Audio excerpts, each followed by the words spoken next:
livro de 1 Samuel, no capítulo 9. Nós vamos ler o versículo 3 e o versículo 20. Livro de 1 Samuel, no capítulo 9, versículo de número 3 e versículo de número 9. Amém, igreja? Amém. Diz assim a palavra do Senhor: E perderam-se as jumentas de Quis, pai de Saul. Por isso disse Quis a Saul seu filho: Toma agora contigo um dos moços e levanta-te e vai procurar as jumentas. O versículo de número 20 diz assim: E quanto às jumentas que há 3 dias se perderam, não ocupes o teu coração com elas, porque já se acharam. Amém? Espírito Santo de Deus, o Senhor está aqui neste lugar. Pai, nesse culto de Santa Ceia, da qual nós viemos aqui, Senhor Jesus, para celebrar o Senhor, a Tua morte e Seu sacrifício na cruz, Espírito Santo. Pai, a Tua presença é real desde o momento em que eu pisei os meus pés na calçada dessa igreja. Eu soube que o Senhor estava aqui, meu Deus. E a Tua igreja já sentiu a Tua presença neste lugar. Então fale aos nossos corações, Espírito Santo. Pai, que nenhuma pessoa daqui saia sem ouvir a Tua voz. Não saia daqui sem sentir o Teu toque. Pai, que nenhuma pessoa saia daqui sem reconhecer as suas fragilidades. Que nenhuma pessoa saia daqui sem ser abençoado, ó Deus. Porque a Tua palavra diz que o Senhor é bom e que a Tua misericórdia dura para sempre. E que nessa noite nós possamos, Deus, sair daqui cheio da Tua graça e da Tua misericórdia, em nome de Jesus. Amém? Pode sentar glorificando a Deus, porque Jesus está aqui. Quando eu olho para esta palavra, hoje é culto de Santa Ceia, não dá para pregar muito. Eu olho para essa palavra, que todo mundo já conhece, a história de Saul, primeiro rei de Israel. Repita comigo: primeiro rei de Israel.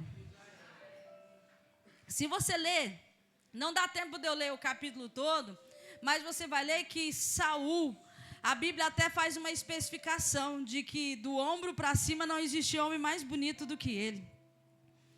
Você imagine, né? Um homem bonito, um homem rico, um homem cheio de abundância, um homem cheio de sonhos, um homem cheio de planos, um homem que o seu pai pegava sempre no pé dele. Hoje nós estamos num culto da família, e se tem uma das coisas que eu gosto, é quando Deus fala com a família. Você pode dizer: Deus, fala com a minha família hoje? Nós estamos aqui no culto da família, irmãos. Nós estamos aqui para celebrar Jesus, para Jesus falar comigo, falar com a nossa família hoje. E Saul, ele era um filho muito obediente. Tem filhos obedientes aí? Porque às vezes não é só com o Pai da terra, o Pai do céu também procura filhos obedientes, que ouve a voz do Senhor, que ouve a voz do Pai, que chama meu filho dizendo: eu tenho um plano para a tua vida. Quando eu olho para a vida de Saul, um moço promissor e um moço que Deus tinha um propósito na vida daquele moço. Mas estava muito acomodado Saul na casa de seu pai. Saul já tinha suas obrigações, Saul já tinha muita coisa para fazer, e eu tenho algo de Deus para dizer na tua vida. Às vezes você fala: mas eu ando tão ocupado. Tem gente ocupada aí? Porque eu ando muito ocupada. Eu não sei você, mas eu ando muito ocupada. Mas o Espírito de Deus falava comigo hoje à tarde: por mais que tenha alguém ocupado, eu tenho algo mais para você. Às vezes está dizendo: Senhor, eu já estou cansado. E Deus te trouxe aqui para dizer: eu renovo a força daquele que está cansado. Sabe por quê, irmãos? Porque quando nós estamos cansados, nós precisamos descansar, irmão. Diga para a pessoa do seu lado: você tem que descansar. Porque aquele que está cansado, quando não descansa, ele se estrumbica. O sono vence ele. importe que seja um homem e uma mulher, quando você está cansado, a sua paciência é desse tamanhozinho, ó. Quando você está cansado, você pode até ter sonhos, desejos e vontade, mas seu corpo não deixa, ele te vence. Por isso que o Espírito de Deus está dizendo, não é hora de parar, é hora de descansar. Descanse a sua mente, descanse o seu coração, descanse as suas ações. Mas aqui na palavra do Senhor está dizendo que Saul já estava lá na casa com as suas obrigações, não estava cansado. Porque às vezes tem alguém muito cansado do seu lado, olha na cara dele, vê se ele está cansado. Mas aí você olha para você e fala, eu não estou cansada. Ou você olha para a pessoa do lado e fala, meu Deus, aonde ele arruma tanta força, onde arruma tanto ânimo, onde arruma tanta coragem, eu já estou parando e essa pessoa está aí nesse ânimo, força. Mas o Senhor diz, não é bom que ande um só, porque dois, um ajuda o outro. Glória a Deus por isso. Por isso que muitas vezes você fala, Senhor, por que o Senhor manda pessoas desse jeito do meu lado? Sabe por quê? Porque ela tem que mudar você, porque ela tem que tirar você do ânimo, ou ela tem que tirar você do desânimo, ou ela tem que te levantar, ou ela tem que dizer, calma, é hora de descansar. O Senhor olhou para a vida de Saul aqui e falou para Saul assim, olha Saul, eu tenho um plano na tua vida. Sabe qual era o plano de Deus para Saul? Ser rei em Israel. Mas como Saul estava na casa do pai, estava bem acolhido na casa do pai, Deus falou assim, meu plano tem que ser rápido. Irmãos, tem coisa que Deus tem que mudar algumas coisas, senão os planos de Deus não acontecem. Foi necessário o Senhor permitir que as jumentas do pai de Saul se perdessem. Sabe para quê? Para que Saul saísse de dentro de casa e fosse encontrar os planos de Deus para a vida dele. E eu vim aqui nessa noite para dizer que você tem perdido muita coisa na tua vida. Você tem perdido as jumentas de valor da tua vida. Sabe por quê? Porque Deus quer que você saia do conforto da tua casa e vai procurar elas. Porque Ele tem um encontro contigo. Às vezes nós não entendemos. Porque estamos perdendo coisas de valor. Estamos perdendo coisas que alguém vai dizendo, não, vai atrás. Estamos perdendo coisas que alguém está dizendo assim, mas você como crente não podia perder. Não, você como servo de Deus não podia estar passando por isso. Você ora, você jejua, você paga preço, você é dizimista. O inimigo tem colocado muita acusação na vida de crente aqui. Mas eu vim aqui te dizer nessa noite que você tem perdido jumenta para poder se encontrar com seu Deus. Ore ao Senhor e diga assim, Senhor, eu tenho perdido as minhas jumentas de valor. Aonde que é nosso encontro, irmãos? Até quando você vai ficar perdendo para que Deus te tire? Para que Deus te tire dessa cadeira? Para que Deus te tire da tua casa? Para que Deus faça você cumprir a vontade dEle? Até quando? Até quando você vai resistir como Saul resistiu? Não permita perder. Não permita, sabe por quê? Porque Deus tem um plano na tua vida. E a Bíblia vai dizer que Saul saiu junto com o moço. E eles foram procurar as jumentas. E eles estavam preocupados. Mas ele encontrou, não as jumentas, ele encontrou um profeta. E quando ele encontrou o profeta disse para ele aqui o que eu li no versículo 20. Não fica apavorado, não fica preocupado no teu coração, porque as jumentas já se encontraram. Eu imagino que Saul falou, como assim? Encontrou de que jeito? Irmãos, não importa de que jeito, enquanto você vai ao encontro do Senhor, tudo aquilo que está fora do lugar, Deus traz para o lugar. Tudo aquilo que foi levado, roubado da sua vida, Deus traz de volta para você. Quando você vai na direção certa, que Deus marca um encontro na tua vida, não importa o que você acha que ficou para trás, Deus faz eles se encontrarem. Mas nós como crente precisamos entender alguma coisa. Hoje nós estamos num culto de Santa Ceia e que Deus quer chamar a atenção das nossas vidas. Eu perguntei ao Espírito Santo o que o Senhor quer dizer com esta palavra. E o Senhor me levou à história da Arca da Aliança, que os filhos de desobediência roubaram a arca e entregaram aos filisteus, porque muitas vezes nós levamos o nome de Deus na boca, muitas vezes nós levamos cargos na mão, muitas vezes nós somos conhecidos, mas você dizer que serve a Deus não significa que tem a presença dEle, não significa que tem a unção dEle. Você fazendo as coisas para Deus não significa que está na posição de que Deus quer da tua vida. A arca foi roubada, irmãos. Enquanto Saul foi rei de Israel, a arca ficou roubada por muito tempo na casa de Elinabe. Foi por muitos anos. Existia o templo de adoração. Eu não sei como que aquele povo vivia sem a presença de Deus. Eles iam no templo, tinha a pia de ouro. Eles iam no templo, tinha o sacrifício. Eles iam no templo, tinha o candelabro. Eles iam no templo, tinha adoração. Eles iam no templo, tinha adoração. Mas não importa ter tudo isso se não tem a presença de Deus. De nada adianta você vir aqui, essa igreja ter louvor, essa igreja ter adoração, se não tem a presença de Deus que muda e transforma a tua vida. De nada adianta você ter altar na tua casa de oração, entregue, sacrifício, se Jesus não está lá. De nada adianta você falar assim: eu tenho oferecido melhor, eu tenho sacrificado, se Deus está dizendo não é isso que eu quero, porque o sacrifício já foi pago por você. A Bíblia vai dizer que Saul, ele não estava preocupado em buscar a arca.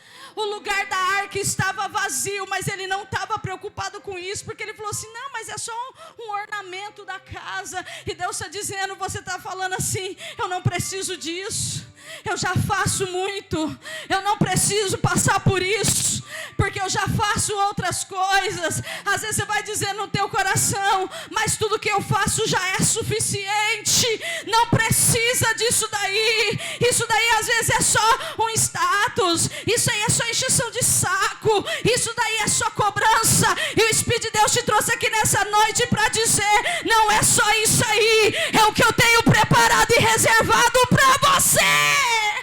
Você pode não dar valor ao chamado e ao propósito que Deus tem na tua vida, mas Ele planejou para você. E quanto mais tarde você entender, mais jumentas você vai perder. Pergunta para o irmão: está disposto a continuar perdendo? Está disposto?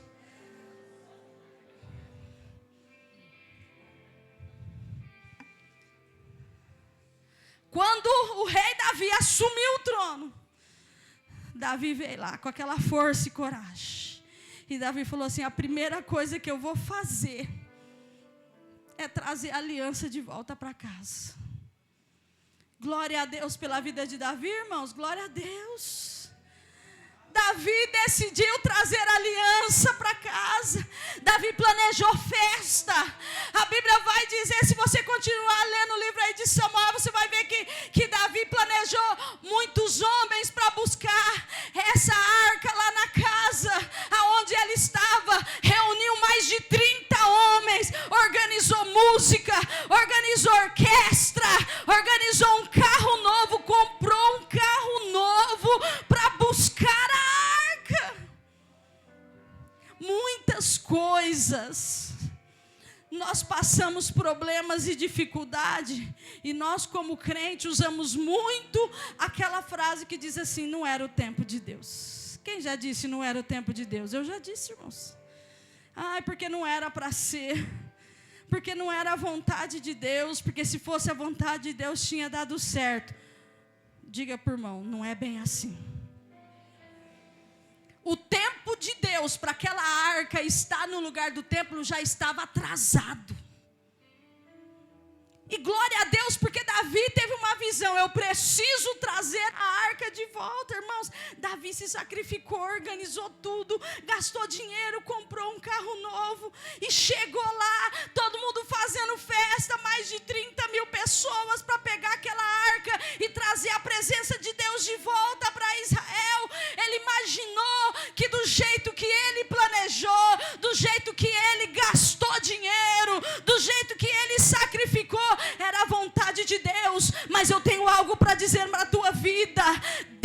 não quebra princípios para realizar promessa. Deus não quebra a santidade para fazer a vontade de ninguém. Davi queria levar a arca de volta para casa, mas lá na lei de Moisés dizia que a arca deveria ser carregada no ombro. A arca devia ser carregada por levita.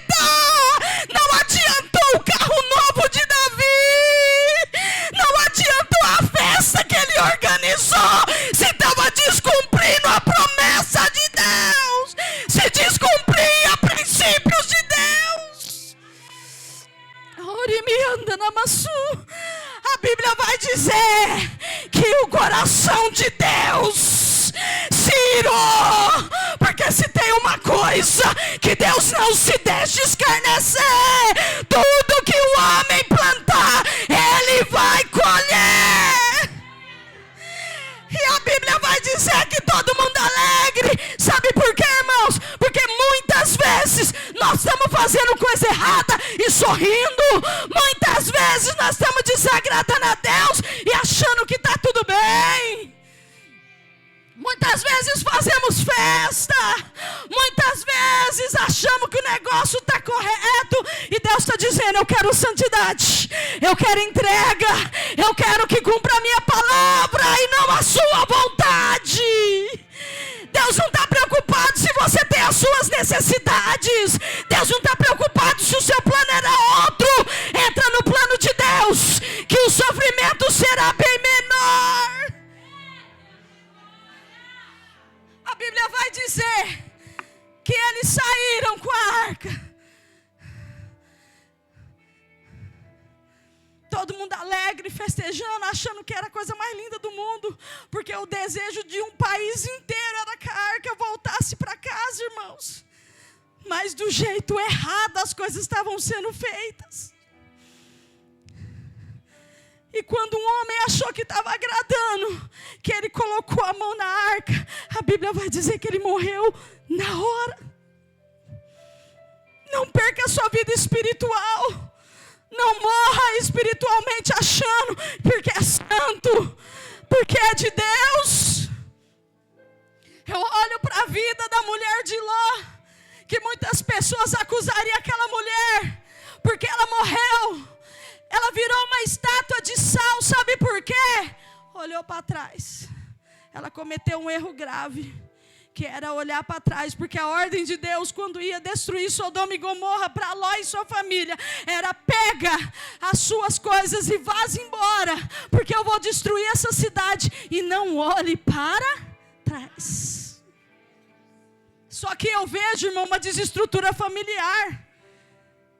Naquele momento em que o anjo do Senhor veio dar a sentença na vida de Ló, houve uma desestrutura familiar que muitas pessoas não entendem e não percebem. Aquela mulher, ela presenciou a chegada dos anjos. Como Sodoma e Gomorra não respeitava ninguém, a Bíblia vai dizer que aqueles homens daquela cidade tentaram invadir a casa de Ló. Sabe para quê? Para ter relação sexual com os anjos. É misericórdia mesmo, irmão. Sabe por que a gente acha isso um absurdo? Mas isso tem acontecido no nosso meio. Isso tem acontecido onde moramos, no país onde habitamos. O amor das pessoas esfriou. Não existe amor entre pai e filhos. Não existe honra entre famílias mais. O inimigo entrou e deturpou. E sabe uma desestrutura familiar que aconteceu na casa de Ló?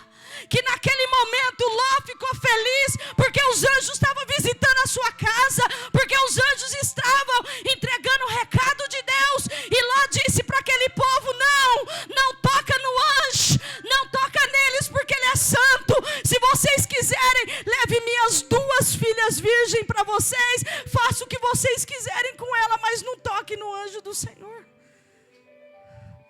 Você que é mãe, que está aqui, como que você sentiria se o seu marido desse suas 2 filhas para o inimigo levar embora? Como que você sentiria? Quando Deus deu a ordem, porque a ordem foi dada para Ló. Diga para Ló. Sabe por quê? Porque ele era o homem, ele era o líder da casa. E quando Ló chegou e falou, meu bem, nós temos que pegar a mala, pega as trouxas que nós temos que vazar agora. A Bíblia vai dizer que quando Ló, ele recebeu aquela notícia, e ele falou aquilo, o povo continuou revoltado, irmão, sabe por quê? Porque tem posicionamento nosso, que quando você abrir a sua boca, o povo revolta mais, sabe por quê? Porque não está na vontade de Deus. E principalmente se estiver quebrando princípios bíblicos de santidade. Não entregue aquilo que é teu para os outros. Não dá nada aquilo que é de valor para conseguir ganhar objetivos. Não perca a tua família por causa de nada. Não ponha o carro na frente dos bois. Não quebre princípios. Não tenha pressa. É por causa de pressa que tem gente que casa fora do tempo, que casa com pessoas erradas, porque é a perseguição, porque é o planejamento ruim, por causa de pessoas que estão com pressa, acidentes, por causa de pessoas que não querem esperar o tempo de Deus, come cru. E o pior é a semeadura que a gente tem que viver, irmãos. O pior é se continuar crente, sabe o que é? O pior é continuar crente quando nós fazemos coisas erradas. E aí a Bíblia vai dizer que aquela mulher, quando, imagine, irmão, se fosse eu, meu marido está ali. Se ele chegasse depois de uma situação dessa e falasse, amor, vamos embora, pega as malas que Jesus mandou embora. Eu falava, eu não vou com você não. Você viu que você acabou de falar das minhas filhas? Você sabe por quê? Porque a gente anda junto com quem você confia. Você imagina aquela mulher, o coração dela, o que ela pensou? Eu vou com esse homem? Ele deu minhas filhas, daqui a pouco ele dá eu também. Você precisa observar quais são as ações que você tem tomado dentro da tua casa. Tanto você mulher quanto homem, porque tem ações que você toma que causam cicatrizes, mágoa, e não é só você que perde a bênção, não, é a outra pessoa também. Ló ficou sem mulher. Você sabe por quê? Porque ela olhou para trás e se tornou estátua de sal, e ele teve que seguir o seu caminho sem esposa, irmãos. Então são decisões que a gente toma na nossa vida que compromete toda uma história, e não só você. Tá difícil dar glória, né?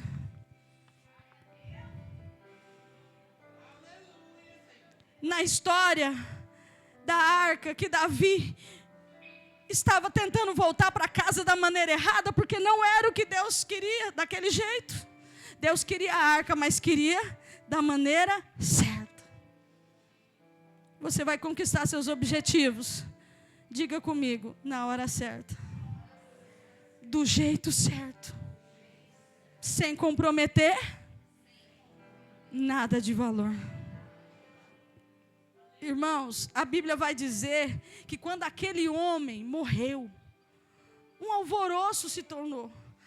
Os bois que estavam levando aquele carro novo começou a entortar as pernas, e o negócio começou a desandar. Irmãos, tem coisa que a gente começa a fazer, o negócio começa a desandar, e você fala, meu Deus, é o melhor, e o negócio está desandando.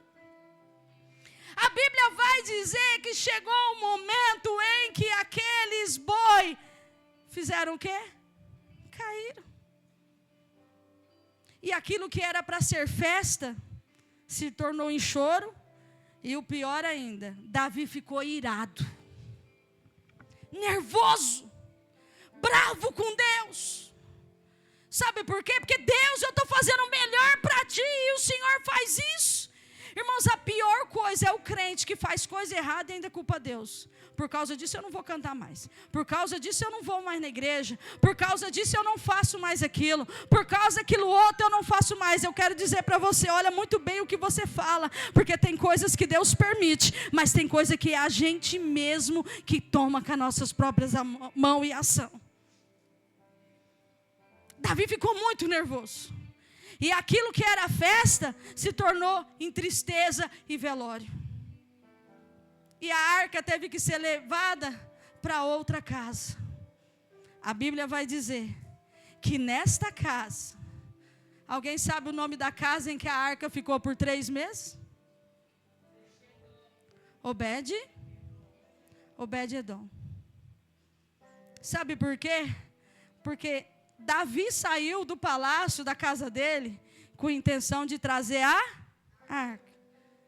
Mas quando a gente não faz as coisas na direção de Deus, a gente volta de mão vazia.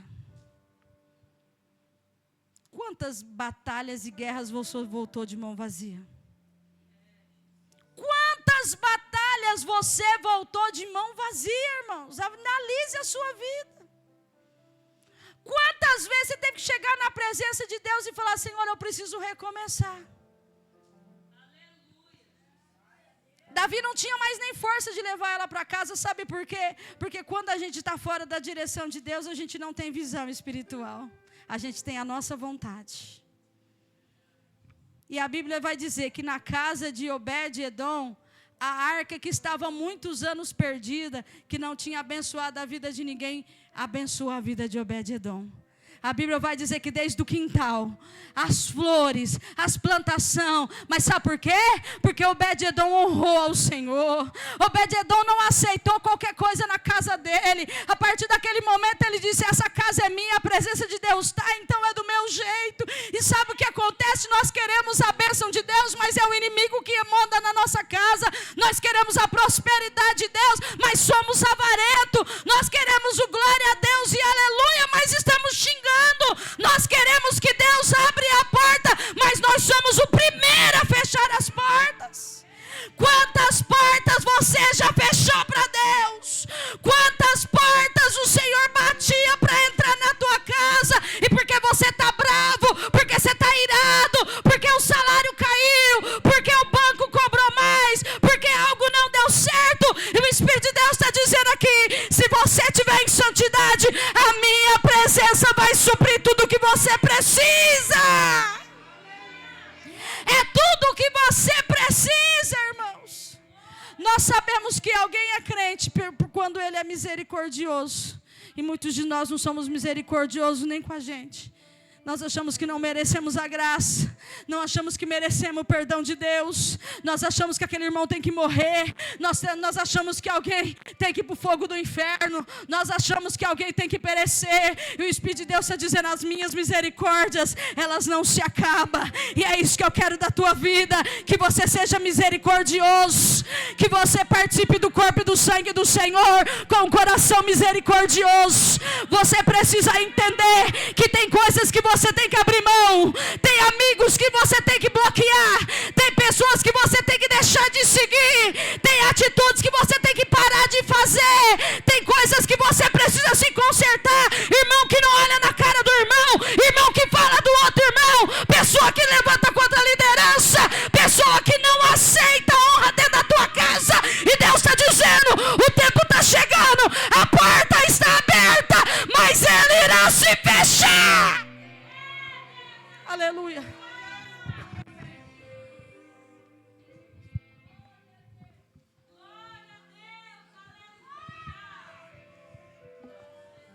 Se coloque de pé em nome de Jesus. Grupo, vem aqui me ajudar rapidinho.